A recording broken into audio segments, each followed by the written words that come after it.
Olá a todos, sejam bem-vindos a mais um estudo no canal Clamando no Deserto. Nesse momento nós vamos estudar o capítulo 6 do livro de João, o Evangelho de João. Que Deus nos abençoe e logo mais iniciamos com uma oração.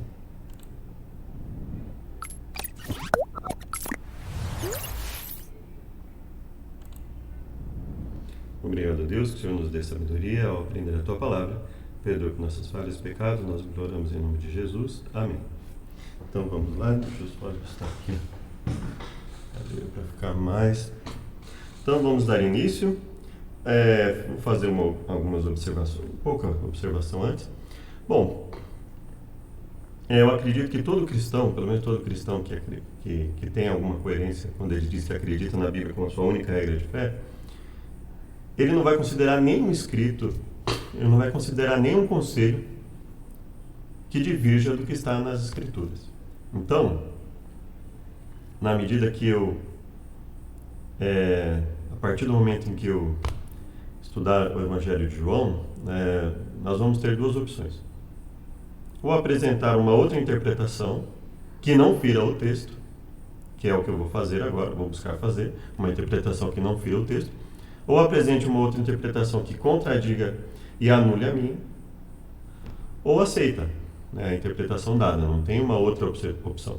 Nós não podemos colocar a nossa opinião, mas eu acho que desse jeito vai ficar difícil, nós temos que agir assim, Então, essa é a intenção de usar o Evangelho de João no capítulo 6. Então, sem mais demora, nós vamos seguir, E a partir disso nós vamos ver em João duas ações contrastantes de Jesus e vamos analisá-las.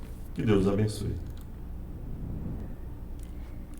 Depois disso, partiu Jesus para o outro lado do mar da Galileia, que é o de Tiberíades, e grande multidão o seguia, porque via os sinais que operava sobre os enfermos. Então, grande multidão seguia Jesus porque ele operava sinais sobre os enfermos, curava pessoas, Curando os doentes. Eles viam os milagres de Jesus curando os doentes. E Jesus subiu ao monte e assentou-se ali com seus discípulos. E a Páscoa, a festa dos judeus, estava próxima. Então Jesus, levantando os olhos e vendo que uma grande multidão vinha ter com ele, disse a Filipe: onde compraremos pão para esses comerem? Mas dizia isso para o experimentar, porque ele bem sabia o que havia de fazer. Filipe respondeu-lhe: 200 dinheiros de pão não lhes bastarão para que cada um deles tome um pouco. E um dos seus discípulos, André, irmão de Simão Pedro, disse-lhe: está aqui um rapaz que tem 5 pães de cevada e 2 peixinhos. Mas que é isso para tantos? E disse Jesus: mandai assentar os homens. E havia muita relva naquele lugar. Assentaram-se, pois, os homens em número de quase 5.000. Quase 5.000. Ok? Então nós temos Jesus aqui curando pessoas, E por causa dessa cura, dessas curas, o texto é bem explícito em falar, por causa dessas curas, as pessoas o seguiam, muita gente o seguia, então nós temos milhares de pessoas aqui. Só em homens nós temos quase 5.000, então nós temos muitos milhares de pessoas aqui, Então, e Jesus tomou os pães e, havendo dado graças, repartiu-os pelos discípulos, e os discípulos pelo que estavam assentados. E, igualmente também dos peixes, quanto eles queriam. E quando estavam saciados, disse aos seus discípulos: recolhei os pedaços que sobejaram para que nada se perca, para que não haja desperdício. Então Jesus, ele cura várias pessoas, ele alimenta várias pessoas, materialmente, fisicamente, Recolheram-nos, pois, e encheram 12 alcofas de pedaços dos 5 pães de cevada, que sobejaram os que haviam comido. Encheram 12 cestos com o que sobrou dos 5 pães. Vendo, pois, aqueles homens o milagre que Jesus tinha feito, diziam: este é verdadeiramente o profeta que devia vir ao mundo. Então vejam, os que viram esse milagre de Jesus disseram: de fato, este é o profeta que devia vir ao mundo. Então vejam, pelos milagres de Jesus, por causa dos milagres de Jesus. Então nós vamos ter aqui no verso 14, Jesus cura doentes, por causa dessas curas as pessoas começam a segui-lo, e ele continua a curar, ele alimenta essas pessoas, ele multiplica, ele faz milagres, ele multiplica pães e peixes, e aí as pessoas, por causa desses milagres que ele faz, o reconhecem como um profeta que devia vir ao mundo, como um profeta de Deus. Ele está reconhecido aqui no verso 14 já como um profeta de Deus. Então é bem importante que nós tenhamos isso em mente, porque veja, aqui ele já está reconhecido pelas pessoas como um profeta de Deus, que devia vir ao mundo. Então, quando nós lemos o restante, é preciso ter isso em mente. Ele curou pessoas, ele alimentou essas pessoas, não é? E elas o reconheceram como profeta, porque ele as saciou fisicamente, saciou essas pessoas fisicamente, auxiliou essas pessoas fisicamente, materialmente, e aí então ele continua aqui. Sabendo, pois, Jesus que haviam de vir arrebatá-lo para o fazerem rei, tornou a retirar-se, ele só, para o monte. Quando veio a tarde, os seus discípulos desceram para o mar, e entrando no barco, atravessaram o mar em direção a Cafarnaum, e era já escuro, e ainda Jesus não tinha chegado ao pé deles. E o mar se levantou, porque um grande vento assoprava, e tendo navegado uns 25 ou 30 estádios, viram a Jesus andando sobre o mar e aproximando-se do barco, e temeram. Mas ele lhes disse: sou eu, não temais. Então eles de boa mente o receberam no barco, e logo o barco chegou à terra para onde iam. Então veja, mais um sinal miraculoso, não é? Então eles, olha só, então até lá no 14 nós vimos, né? E aí eles atravessaram, né? Jesus não tinha chegado, o mar se levantou, tendo navegado os 25 a 30 estádios, viram Jesus andando sobre o mar e aproximando-se do barco. Então eles viram curas, eles viram multiplicação de pães, eles viram Jesus andando sobre o mar. E então eles de boa mente receberam no barco, e logo o barco chegou à terra para onde iam. E no dia seguinte, a multidão que estava do outro lado do mar, vendo que não havia ali mais do que um barquinho, a não ser aquele no qual os discípulos haviam entrado, e que Jesus não entrara com os seus discípulos naquele barquinho, mas que os seus discípulos tinham ido sozinhos, contudo outros barquinhos tinham chegado de Tiberíades, perto do lugar onde comeram o pão, havendo o Senhor dado graças. Então olha como o texto é específico, ele fala assim, olha, perto do lugar onde comeram o pão, havendo o Senhor dado graças. Então ele faz questão de repetir o texto, né? Olha, outros chegaram e encostaram perto do lugar onde a multidão tinha comido o pão depois do Senhor Jesus ter dado graças. Ele estava ali naquele local, ele estava ali, né? Vendo, pois, a multidão que Jesus não estava ali, nem os seus discípulos, entraram eles também nos barcos e foram a Cafarnaum em busca de Jesus. Então a multidão vai em busca de Jesus. Então veja, a multidão recebeu cura, recebeu alimento, reconheceu Jesus como profeta, os discípulos viram mais um milagre de Jesus, a multidão vai atrás de Jesus, vai até Jesus. E achando no outro lado do mar, disseram-lhe: Rabi, quando chegaste aqui? Jesus respondeu-lhes e disse: na verdade vos digo, que me buscais não pelos sinais que viste, mas porque comeste do pão e vos saciastes. É Jesus dizendo isso aqui, você entende? Olha, vocês não estão me procurando porque comeram vocês estão me procurando porque comeram os pães e ficaram satisfeitos, não porque entenderam os meus milagres. Então, o que ele está dizendo para eles? Vocês estão vindo atrás de mim por interesses que não são espirituais. Vocês não estão vindo atrás de mim por uma mudança de vida. É isso que Jesus está dizendo para eles. Para todos eles que foram lá por causa disso. Percebe?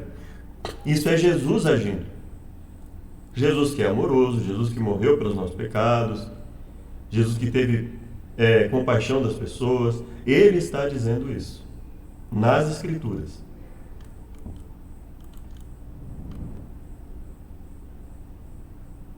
Trabalhai não pela comida que perece, mas pela comida que permanece para a vida eterna, a qual o Filho do Homem vos dará, porque a este o Pai Deus o selou.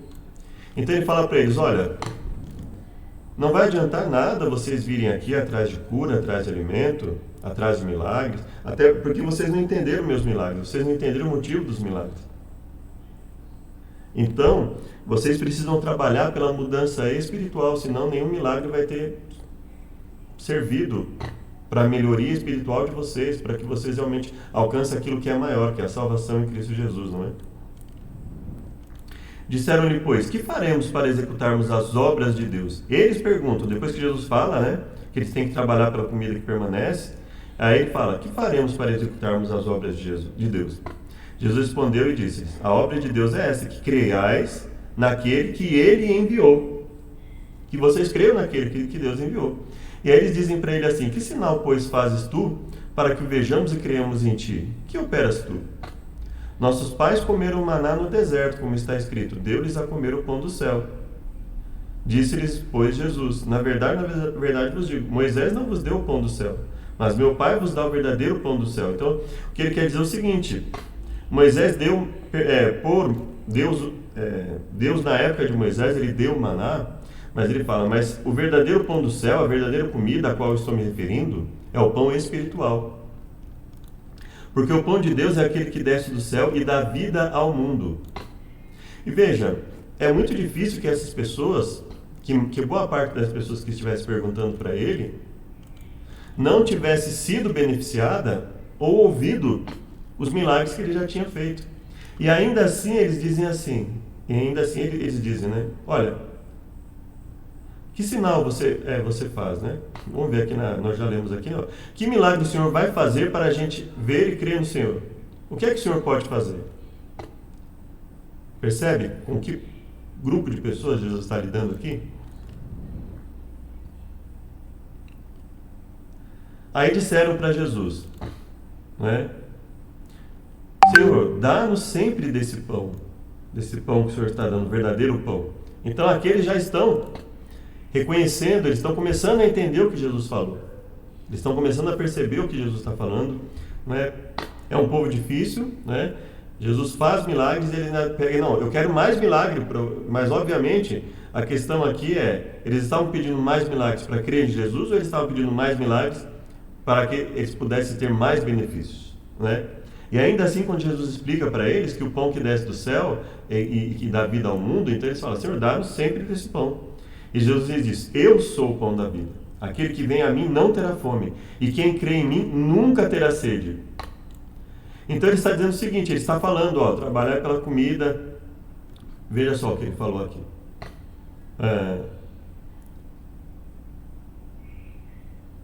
Trabalhai não pela comida que perece, mas que permanece para a vida eterna, a qual o Filho do Homem vos dará. Então ele está deixando aqui para eles: olha, é o pão espiritual, é o alimento espiritual que vocês precisam. É o principal, no caso, não que não precisem dos outros, né? Mas já vos disse que também vós me vistes, e contudo não credes. E não estavam crendo mesmo, né? Ou estavam relutantes em crer, porque ele já havia feito milagres, eles cobram mais milagres para acreditar, né? Todo que o Pai me dá virá a mim, e o que vem a mim de maneira nenhuma eu lançarei fora. Ou seja, todo que o Pai permite, todo aquele que realmente venha verdadeiramente a mim, o Pai me dá, não é? Porque eu desci do céu não para fazer a minha vontade. Veja, ele está conversando com eles para que eles decidam como fazer. Então, quando ele fala, todo que o Pai me dá virá a mim, ou seja, todo que o Pai permite, o Pai quer que quantos vão a ele? Todos que quiserem. Né? Todos que quiserem realmente ser transformação, que venham a ele para ser transformados. Essa é a tônica da fala, né? Porque eu desci do céu não para fazer a minha vontade, mas a vontade daquele que me enviou. E a vontade do que me enviou é que nenhum de todos aqueles que me deu se perca, mas que eu ressuscite no último dia. Não é a vontade que nenhum deles se perca. E ele está falando isso para todos eles. Então, ou seja, a vontade de Deus era que nenhum se perdesse. Ou seja, quem o Pai deu a ele? Todos aqueles que quiserem se converter. Porquanto a vontade daquele que me enviou é essa, que todo aquele que vê o Filho e crê nele tenha a vida eterna. Ou seja, todo aquele que vê o Filho e crê nele tem a vida eterna. Veja, ele não está dizendo assim, quem estiver predestinado vai ter a vida eterna. Ele fala, não, que aquele que vê e crê tem a vida eterna. Ou seja, é uma condicional. Aquele que vê e crê tem a vida eterna. Essa é a vontade daquele que me enviou. Todo aquele que vê o Filho e crê nele tem a vida eterna. Todos os que quiserem tenham a vida eterna. E eu ressuscitarei no último dia. Murmuravam, pois, dele os judeus, porque disseram, eu sou o pão que desceu do céu. E diziam, não é esse Jesus, o filho de José, cujo pai e mãe nós conhecemos? Como, pois, ele desci do céu? Respondeu, pois, Jesus e disse-lhes, não murmureis entre vós. Ninguém pode vir a mim se o Pai que me enviou o não trouxer, e eu ressuscitarei no último dia. Ou seja, se não for permissão do Pai, ninguém pode vir a mim. Está escrito nos profetas, e serão todos ensinados por Deus. Portanto, todo aquele que do Pai ouviu e aprendeu, vem a mim. Então ele está constantemente dizendo, olha, eu sou o que pão, eu sou o verdadeiro pão, o pão espiritual. Ele está deixando claro a divisão entre pão material e pão espiritual. Não que alguém visse ao Pai, a não ser aquele que é de Deus. Esse tem visto ao Pai. Então ele fala, o que é de Deus tem visto ao Pai. Na verdade, vos digo que aquele que crê em mim tem a vida eterna. Aquele que crê em mim tem a vida eterna. Eu sou o pão da vida, por quê? Porque aquele que crê em mim tem a vida eterna. Eu sou o pão da vida. Vossos pais comeram maná no deserto e morreram. Este é o pão que desce do céu, para que o que dele comer não morra. Eu sou o pão vivo que desceu do céu. E ele já havia falado, não morra em que aspecto? No aspecto que não morra eternamente, ou seja, que seja eu ressuscitarei no último dia. Ele já havia dito lá, não é? Eu sou o pão vivo que desceu do céu. Se alguém comer desse pão, viverá para sempre, e o pão que eu der é a minha carne, que eu darei pela vida do mundo. Disputavam, pois, os judeus entre si, dizendo, como nos pode dar este a sua carne a comer? Veja, eu sou o pão vivo que desceu do céu. Se alguém comer desse pão, viverá para sempre. E o pão que eu der é a minha carne, que eu darei pela vida do mundo. Disputavam, pois, como nos pode dar este a sua carne a comer? Ou seja, é evidente que isso aqui é uma teimosia, né? Ele está deixando evidente o que ele quer dizer com isso, o que é dar a sua carne.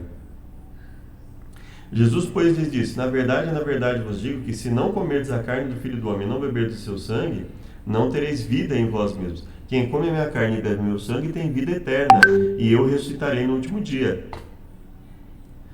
Porque a minha carne verdadeiramente é comida, e o meu sangue verdadeiramente é bebida. Quem come a minha carne e bebe o meu sangue permanece em mim e eu nele. Assim como o Pai que vive me enviou, e eu vivo pelo Pai. Assim quem de mim se alimenta, também viverá por mim. Ele já havia dito lá, ele já havia dado o contraste entre o alimento material e espiritual. Este é o pão que desceu do céu. Não é o caso de vossos pais, que comeram maná e morreram. Quem comer esse pão viverá para sempre. Ele disse essas coisas na sinagoga, ensinando em Cafarnaum. Ele falou isso na sinagoga, ensinando em Cafarnaum. Muitos, pois, dos seus discípulos, ouvindo isso, disseram... Veja só. Ele disse essas coisas na sinagoga, ensinando em Cafarnaum. Muitos, pois, dos seus discípulos, ouvindo isso, disseram, duro é esse teu discurso. Quem o pode ouvir? Duro é esse teu discurso. Quem o pode ouvir? Ele responde, sabendo, pois, Jesus em si mesmo que seus discípulos murmuravam disso, disse-lhes, isso vos escandaliza? Que seria, pois, se visse o Filho do Homem subir o Filho do Homem para onde primeiro estava? O Espírito é o que vivifica, a carne para nada aproveita. As palavras que eu vos digo são Espírito e vida. As palavras que eu vos digo são Espírito e vida. Então ele fala, que se alimente das minhas palavras, não da minha carne no sentido físico, mas das minhas palavras, dos meus ensinos, daquilo que eu falo, daquilo que eu digo para recusar, de se abster. Mas há alguns de vós que não creem, porque bem sabia Jesus desde o princípio quem eram os que não criam e quem era o que havia de entregar. E dizia, por isso eu vos disse que ninguém pode vir a mim, se por meu Pai não lhe for concedido. Desde então, muitos dos seus discípulos tornaram para trás e já não andavam com ele. Quando ele falou o quê? Quando ele falou que as palavras que eu digo são Espírito e vida, os meus ensinos são Espírito e vida. Aí, quando ele disse isso, ele completou dizendo, olha, por isso eu disse que ninguém pode vir a mim se pelo meu Pai não for concedido. Por quê? Porque a pessoa só vai vir a mim verdadeiramente para seguir os meus ensinos, as palavras que eu vos digo, os meus ensinos, se ela realmente quiser uma transformação espiritual. Veja, isso é para onde caminha a fala de Jesus, não é? E aí muitos tornaram para trás e já não andavam com ele. Muitos. Então disse Jesus aos 12, olha só, veja que lá anteriormente eles falaram assim, Senhor, esse discurso é duro, quem vai poder suportar? E aí ele fala, olha, vocês têm que se alimentar das minhas palavras, dos meus ensinos, viver segundo os meus ensinos. Senão não adianta. Senão vocês não têm verdadeira comida e verdadeira bebida. E aí, quando muitos já não andam com ele, o que ele faz? Ele fala assim, não, eu preciso mudar a minha abordagem, porque se eu não mudar a minha abordagem, as pessoas vão embora, né? E são pessoas preciosas para Deus. Ele falou, não, todos são preciosos. Só que só vai vir até mim verdadeiramente quem o Pai me der, ou seja, quem realmente quiser transformação. O Pai realmente só vai permitir que tenha a vida eterna as pessoas que realmente quiserem transformação, porque ele fala, não é vir aqui pelo alimento material, não é vir aqui pela cura apenas, é vir pelos ensinos, pelas minhas palavras. As minhas palavras são verdadeira comida, ou seja, tem que vir aqui disposto a seguir os meus ensinos, o que eu estou estabelecendo. E aí muitos não quiseram. E aí depois disso, que muitos vão embora, ele fala assim, vocês também querem se retirar? Veja, longe de dizer, olha, veja bem, ele fala para eles, olha, ele cura, né, ele dá alimento, ele aparece, ele faz um sinal miraculoso para os discípulos que estavam ali no barco. Aí depois as pessoas vão atrás dele. Veja, ele não foi atrás das pessoas, as pessoas foram atrás dele. E aí ele falou assim, olha, agora está na hora da gente peneirar isso aqui. Ele não expulsou ninguém. Ele não pegou ninguém, pegou pelo braço e expulsou. Veja, ele falou, está na hora da gente separar quem realmente quer seguir. E aí ele fala, vocês estão vindo aqui só pela cura, só pela comida ali. Vocês não entenderam o motivo dos meus milagres. É para dar a oportunidade de vocês me enxergarem como um profeta, um servo de Deus, e aceitarem os meus ensinos. Os meus ensinos é que vão transformar a vida de vocês verdadeiramente. A verdadeira comida são as minhas palavras. São os meus ensinos. E veja, eles ali querendo, não, mas nós queremos mais milagres. Que outros sinais o Senhor vai fazer para que nós creamos no Senhor? É claro que eles estavam ali tentando que Jesus fizesse mais milagres para eles. E ele falou, não, vocês não entenderam, vocês precisam dos meus ensinos. E aí muitos deles vão embora. E aí nos dias de hoje diriam para Jesus assim, Jesus, você tem que mudar a sua abordagem, senão daqui a pouco você está sem ninguém. E o que ele falou assim, vocês querem se retirar também? Ele falou, olha, eu quero aqueles que realmente queiram me seguir em espírito e em verdade. Essas pessoas não estavam há anos seguindo Jesus, como muitos nas nossas igrejas, seguindo a Jesus. E que a gente tem que ouvir as pessoas dizerem assim, não, é uma pessoa nova na fé, nós temos que tomar cuidado com o que vamos falar, porque senão a pessoa pode ir embora, não voltar mais. Ora, mas se o que nós falarmos, estivermos alicerçados nas Escrituras, falarmos para ela que ela precisa de uma verdadeira transformação e ela não quer ficar, aí nós vamos abrir mão, nós vamos rebaixar o Evangelho para elas ficarem. E Jesus está dizendo, não é para fazer isso. Jesus está deixando isso muito evidente aqui no capítulo 6, João. Não é para fazer isso. As pessoas que estão vindo aqui e não sejam pela minha palavra, já receberam já mais do que suficiente para elas. Porque se elas não querem transformação, elas estão no lugar errado. Então Jesus está dizendo aqui, não precisa de anos para a pessoa querer transformação na vida. No momento que ela ouve a palavra, o poder de Deus é suficiente para impulsioná-la a tomar uma decisão de querer ou não querer. Aceitar. Então essa história de que a pessoa está 1, 2, 3 anos na igreja, mas ela é muito nova na fé, nós temos que ter paciência com ela, nós temos que esperar, e a pessoa faz tudo errado, a pessoa se rebela contra as coisas que são estabelecidas, a ordem é a decência da igreja, a ordem é a decência da sociedade. A pessoa se rebela contra os ensinamentos claros que estão nas Escrituras, os conselhos que são dados a respeito. E aí nós vamos ficar até quando nessa situação? Veja, Jesus está longe disso. Jesus está falando, não é para isso. Não é para focar em quantidade na igreja. Não é para focar, quem vai embora se a gente fizer isso? Não, pelo contrário. Ele falou, olha, vocês só vão ter a verdadeira transformação se seguirem os meus ensinos, e ponto. E essas pessoas não quiseram seguir e foram embora. E aí ele fala assim, vocês também querem se retirar? Porque se for, ou seja, o que ele está dizendo aqui? Se for para ficar comigo aqui verdadeiramente como meu discípulo, é para fazer a minha vontade. É isso que ele está deixando claro para eles. Né? Então nós temos que parar com esse negócio de ficar, com 3 anos e meio, os discípulos já eram apóstolos, já tomaram conta da igreja, já tinham que tomar decisões difíceis. E nós temos pessoas aí com 5, 10 anos de igreja, em que os líderes da igreja querem que a gente trate como bebê espiritual, né? Que faz um erro atrás do outro, rebeldia, sabe? Ações deliberadas, ações voluntárias de rebeldia, que sabe que tem que fazer o certo, faz o errado constantemente, não colaboram.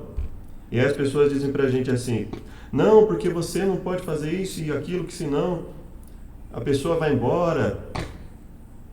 Ué, mas então eu vou deixar a pessoa usar isso como moeda de troca na igreja?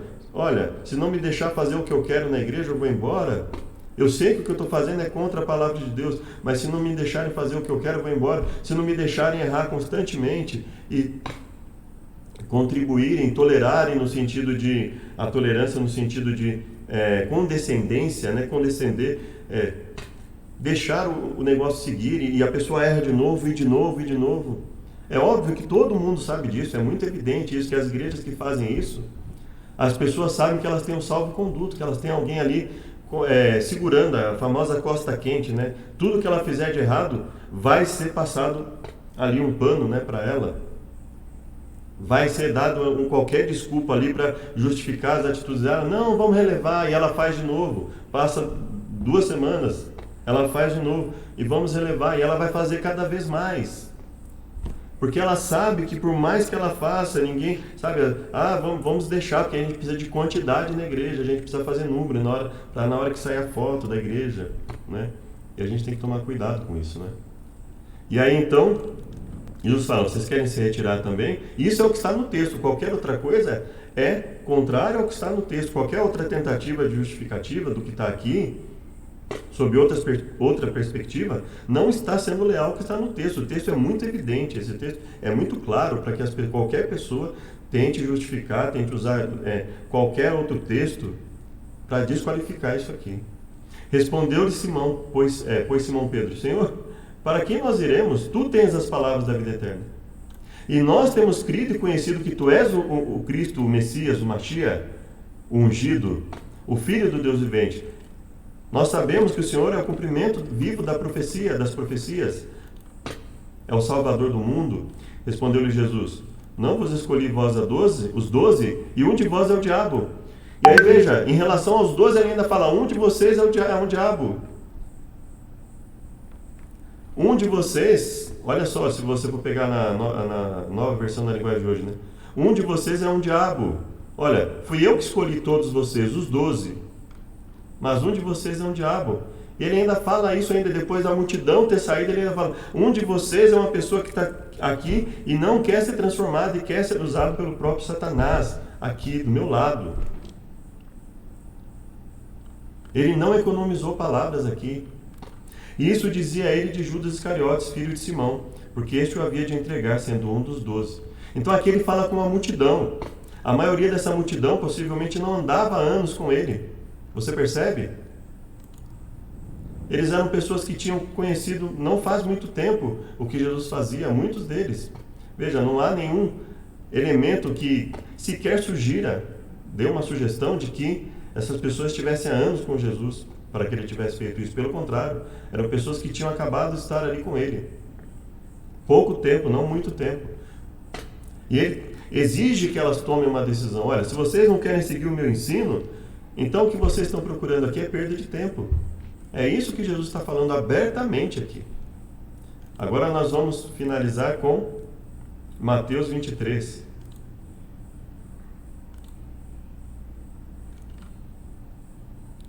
Uma pequena parte apenas, né?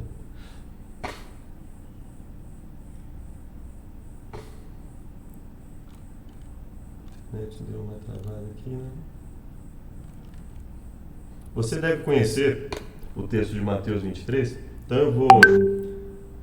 Jesus diz o seguinte, né? Ele fala, olha, aqui, abre. Ele fala assim, olha, na cadeira de Moisés, então Jesus falou à multidão e aos seus discípulos, olha só. Jesus fala em Mateus 23, fala à multidão, e essa multidão não estava há anos com ele, não estavam todos há anos com ele, não.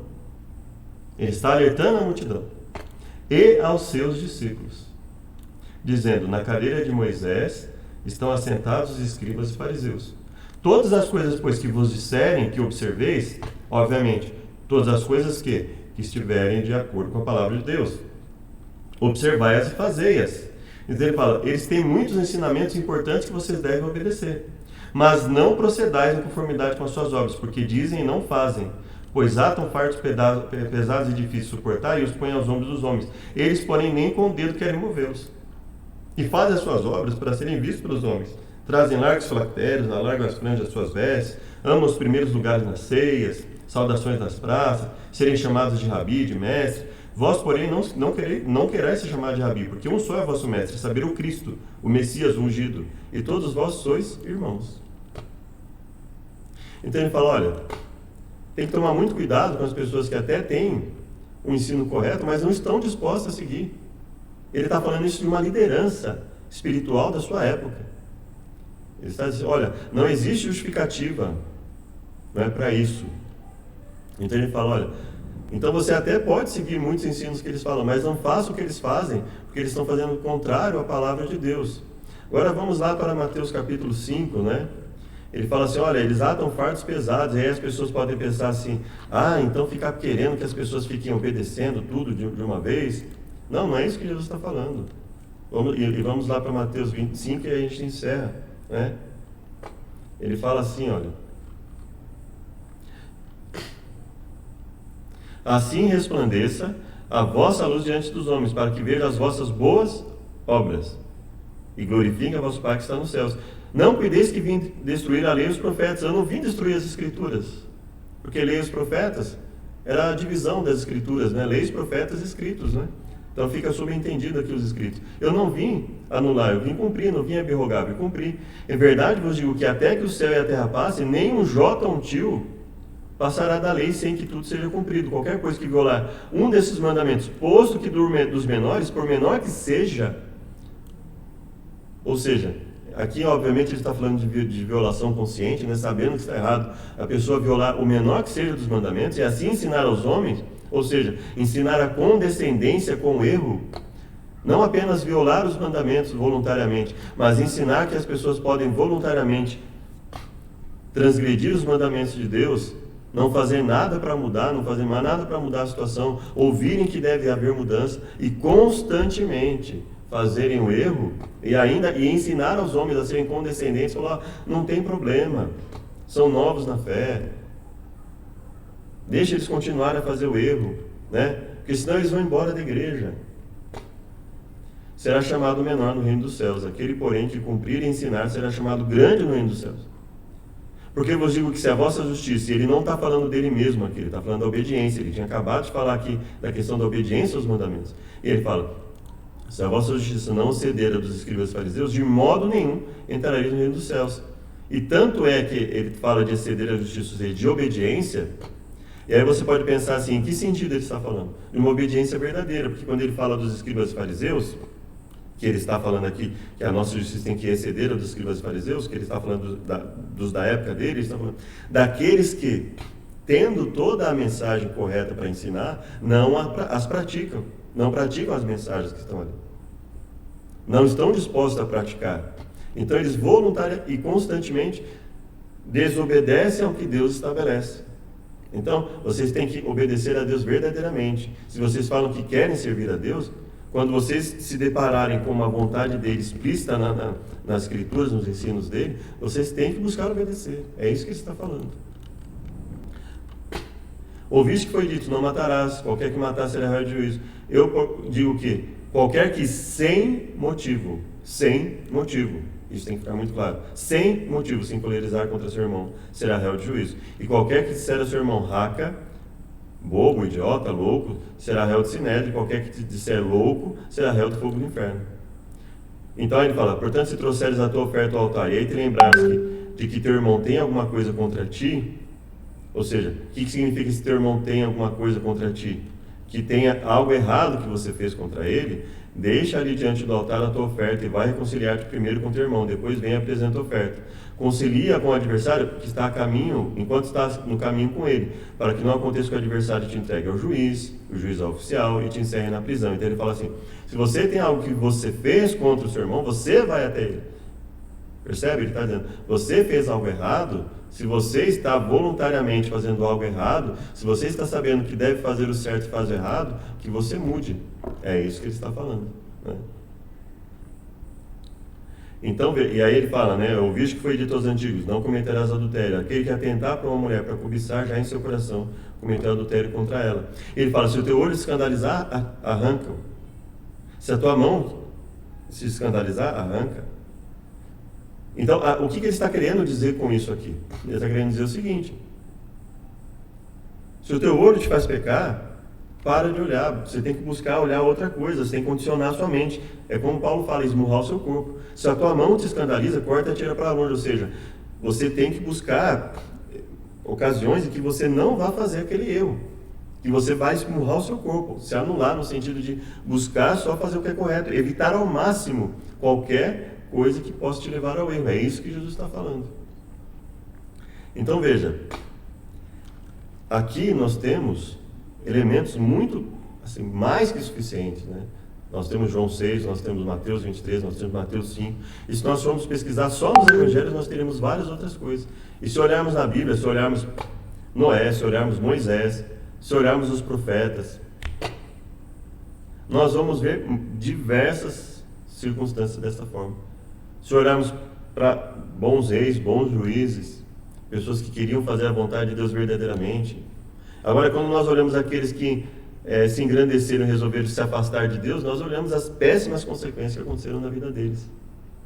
E quando nós olhamos depois de Jesus para os apóstolos, quando nós olhamos para os discípulos, quando nós olhamos para Paulo, ou seja, qual é a tendência deles? Olha, é para fazer a vontade de Deus conforme aquilo que Ele quer.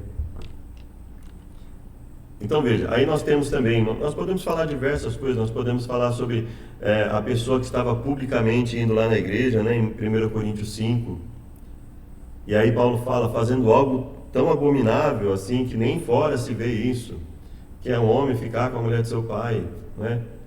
E aí ele fala, expulsai dentre vós o irmão imoral. Então assim, uma pessoa que dizendo-se irmão, e ele fala, nem sequer comais com aquele que dizendo-se irmão for devasso, avarento, idólatra.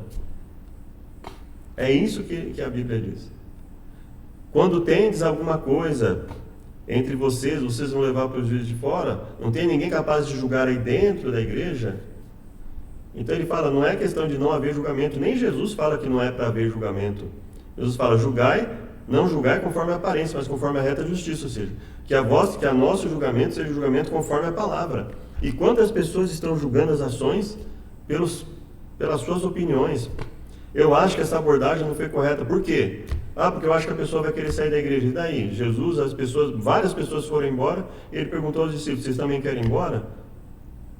E aí eles falam, não, a gente quer a salvação, a gente quer ficar com o Senhor.